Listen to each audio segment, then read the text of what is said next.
الله عليك يا كابتن وليد، الله على هذا المنتخب. والله ألف مبروك، ألف مليون مبروك. منتخب بطل، منتخب المغرب. إنجاز تاريخي لمنتخب المغرب بين الأربعة الكبار. وصل نصف نهائي بطولة كأس العالم. أنا توقعت بالحلقة السابقة وقلت بعيدا عن العاطفة، منتخب المغرب راح يوصل لنصف نهائي كأس العالم، ووصل.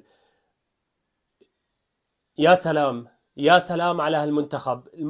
الكابتن وليد، يعني كابتن رائع، كابتن وليد الركراكي.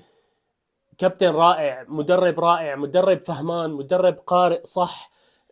قرأ منتخب اسبانيا، قرأ منتخب البرتغال. اليوم شفنا كيف منتخب البرتغال ما قدر منتخب المغرب كان عم يجاريه، كان ند بند، كان اقوى منه بمعظم مجريات المباراة.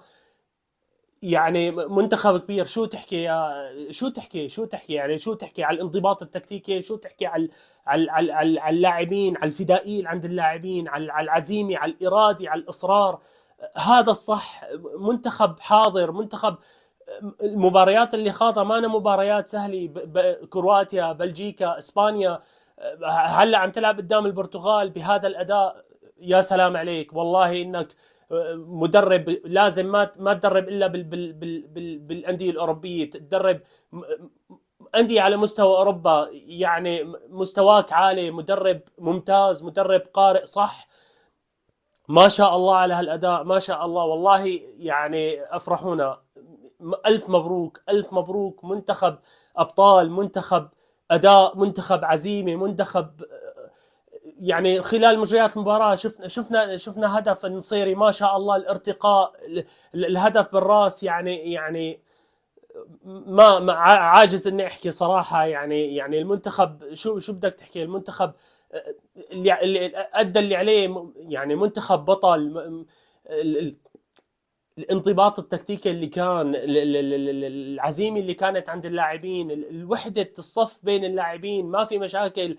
خلص همهم المنتخب، يوصلوا بالمنتخب للي بدهم اياه. التوفيق من الله سبحانه وتعالى. دعاء الامهات للاعبين. شفنا وجود الامهات مثل والدته للاعب بوفال، مثل والدته لاشرف حكيمي. هاي هون السر، هون السر. النية الصافي، الإخلاص بالعمل، التوفيق من الله. خلاص أنت تبع هاي الأمور الصح. أخلص النية، اشتغل صح، التوفيق من الله بس سبحانه وتعالى. شفنا منتخب بطل، شفنا منتخب مثل ما توقعت أنا بالحلقة السابقة، وقلت إنه منتخب المغرب بعيدا عن العاطفة رح يوصل. وبالفعل الحمد لله رب العالمين، توقعي طلع بمحله، ووصل منتخب المغرب بجدارة وباستحقاق، ببطولة، بفدائية، بأداء.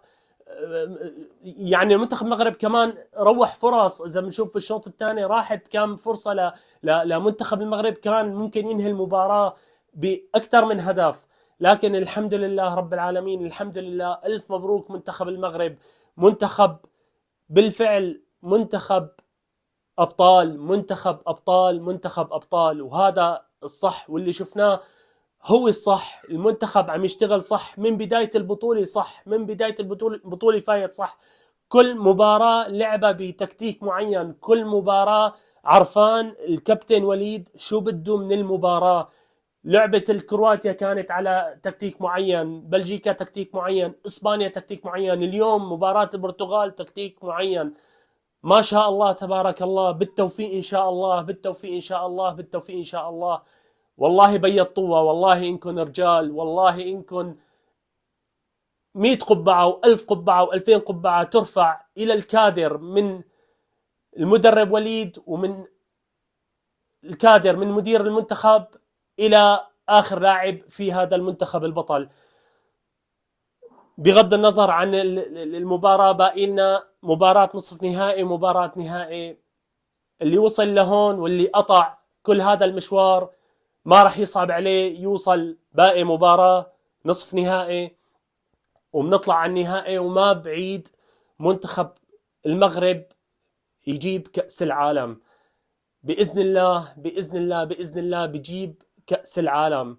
يا جماعة الخير، والله يعني انا عاجز اني احكي، ماني عرفان شو بدي احكي اكثر من هيك. يعني بصراحه المنتخب منتخب رجولي بارض الملعب، اداء قتالي. عندهم 3 4 لاعبين كلهم اصابات، عم يلعبوا بفدائيه عاليه، عم يلعبوا يعني بده يرفع اسم القميص اللي لابسه، اسم وطنه واسم بلده. هذا الصح، هذا الصح. عم يكابروا. شفنا اشرف حكيمي عنده اصابه، مرابط عنده اصابه، عم يلعبوا تحت التخدير الموضعي بمحل الاصابات، لكن عم يلعبوا، عم يقاتلوا بفدائيه. كابتن وليد قراءته للمنتخبات اللي واجهها الى الان ما بيدلك الا على انه مدرب كبير، مدرب من خيرة المدربين على مستوى العالم. ان شاء الله تكمل معهم، وان شاء الله ان شاء الله ان شاء الله المغرب بالفاينل باذن الله، بفاينل كأس العالم باذن الله. الله يوفقهم والله يكملها معهم على خير، وان شاء الله باذن الله بتجي المباراة النصف نهائي وبنصعد لمباراة النهائي، وليش لا بنجيب البطولة وبنجيب كأس العالم. ما عاد في شيء صعب. انت بين الاربعة الكبار، واي منتخب بهذا الدور ولا اللي قبله بدور الاربعة او بدور الثمانية، خلص انت ضمن منتخبات الصفوة. وكل مباراة إلى تكتيك خاص، وكل مباراة تحسب حسابات، إلى حسابات خاصة. لا عاد في انه والله منتخب فارق عننا، لا لا لا لا لا.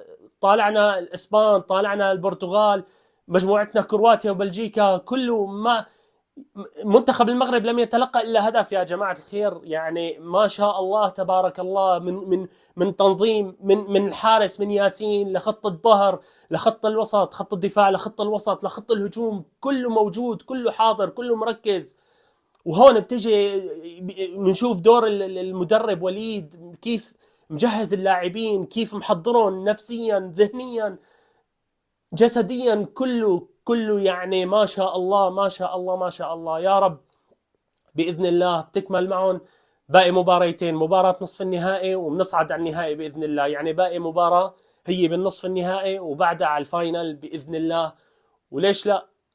المغرب قادر مثل ما وصل لهون وتخطى كل هالمشوار، لما تبقى بسيط بإذن الله.